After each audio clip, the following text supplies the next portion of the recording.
ایک آواز یہ تھی کہ شیلنگ ہو رہی ہے اور دوسری آواز یہ تھی کہ عورتوں اور بچوں کو باہر نکالیں، عورتوں اور بچوں کو یہاں سے باہر نکالیں. وہاں پر جتنے بھی مرد تھے، زلیخا ایسا لگتا تھا کہ وہ سارے میرے بھائی ہیں، وہ سارے میرے باپ ہیں. شروع میں انہوں نے 4 شیل مارے اور پھر اس کے بعد انہوں نے لگاتار شیلنگ شروع کر دی کہ ہمیں یہ سمجھ نہیں آ رہا تھا کہ ہم نے یہاں سے بچ کے نیچے کیسے جانا ہے، مطلب کہاں سے نکلنا ہے ہم نے. آج ہم موجود ہیں ایک ایسی باہمت خاتون کے ساتھ جو کہ عمران خان کے جلسے میں اتنا روئی کہ میڈیا جو ہے وہ مجبور ہو گیا کہ ان کی ویڈیو جو ہے عمران خان کے جلسے میں چلے. وہ کیوں روئی، کیا وجہ تھی، کیا وہ عمران خان کو اتنا زیادہ سپورٹ کرتی ہیں کہ ان کو دیکھتے ساتھ ان کے جلسے میں جو ہے وہ اتنا زیادہ ایموشنل ہو گئی کہ ان سے آنسو روکے نہیں گئے. ایسی باہمت خاتون کے ساتھ ہم اس ٹائم موجود ہیں، ان کا نام ہے خضرا.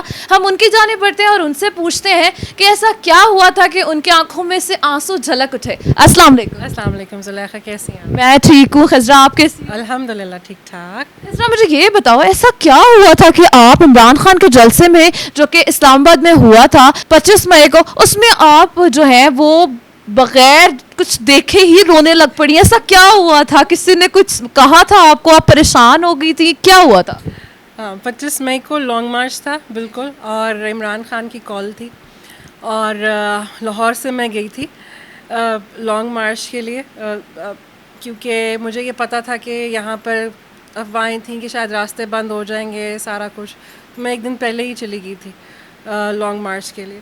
تو جب ہمیں پتہ چلا کہ جی اب عمران خان آنے والے ہیں تو ہم وہاں ڈی چوک پہنچے. ڈی چوک پہنچ کے تو میرے ساتھ میری پوری فیملی کھڑی ہوئی تھی اور ہم لوگ سارے کھڑے ہوئے تھے. تو بہت ساری فیملیز تھی اسی طرح سے، بڑی اچھی اچھی فیملیز، بچے اور سب لوگ، جس طرح سے ایک عمران خان کے جلسے میں ماحول ہوتا ہے اس طرح کے لوگ تھے. اور ہم لوگ کھڑے ہوئے تھے اور نعرے لگ رہے تھے اور آپ کو پتہ ہے پی ٹی آئی کے گانے لگے ہوئے تھے اور سارا کچھ.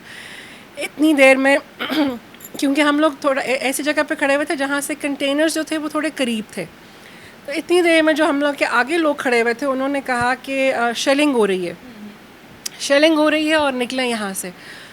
اچھا، یہاں پر نا میں لٹرلی کریڈٹ دینا چاہوں گی اپنے پاکستان کے پی ٹی آئی کے بھی، اور اسپیشلی پاکستان کے مردوں کو، بھائیوں کو، آدمیوں کو، سب کو. Hats of two them. Reason being کہ ایک آواز یہ تھی کہ شیلنگ ہو رہی ہے اور دوسری آواز یہ تھی کہ عورتوں اور بچوں کو باہر نکالیں، عورتوں اور بچوں کو یہاں سے باہر نکالیں. وہاں پر جتنے بھی مرد تھے، زلیخا ایسا لگتا تھا کہ وہ سارے میرے بھائی ہیں، وہ سارے میرے باپ ہیں، وہ سارے میرے بیٹے ہیں.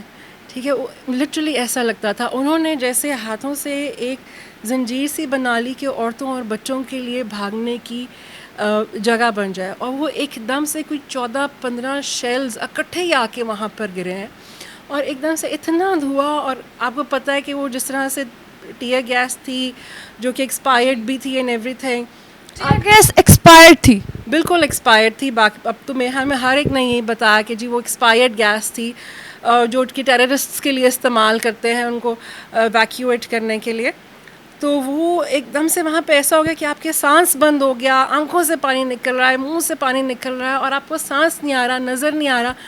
میرے ساتھ میں ایک دوست تھی جو کہ ایستھمیٹک تھی، اس کی تو اتنی بری حالت ہو گئی کہ ہمیں لگا کہ یہ آج گئی یہاں پر. اس حد تک سچویشن خراب تھی وہاں پہ. ہم لوگ خیر انہوں نے، مردوں نے، سب نے مل کے، انہوں نے اتنی شیلنگ کھائی، انہوں نے ہمیں مل کے بچوں کو، عورتوں کو سب سے پہلے وہاں سے اس جگہ سے نکال کے، اور سائڈوں پہ جو دکانیں بنی ہوئی تھیں ان کے کوریڈورس تھے کہ وہاں چلے جائیں، مین ایریا سے پیچھے ہو جائیں. ہم لوگ وہاں چلے گئے. اب ہم جب وہاں گئے ہیں، وہاں جا کے سارے عورتوں اور بچے جو تھے وہ کھڑے ہو گئے کہ اب یہاں پہ تھوڑا سا جو ہے وہ کم ہوتا ہے، رش کم ہوتا ہے، کیونکہ اتنا وہ پڑ گیا تھا نا، پینک ہو گیا تھا کہ تھوڑا سا پینک کم ہوئے تو ہم یہاں سے نکل کے اپنے جہاں پہ گاڑیاں کھڑی ہیں وہاں پر جائیں.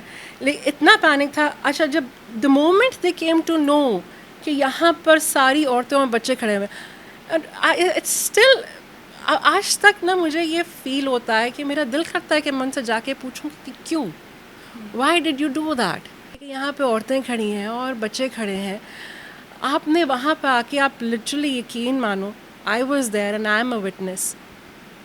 انہوں نے وہاں پر آ کے لٹرلی ہمارے سامنے، بالکل ایک بند کوریڈور آپ کر لو کہ وہ تھا،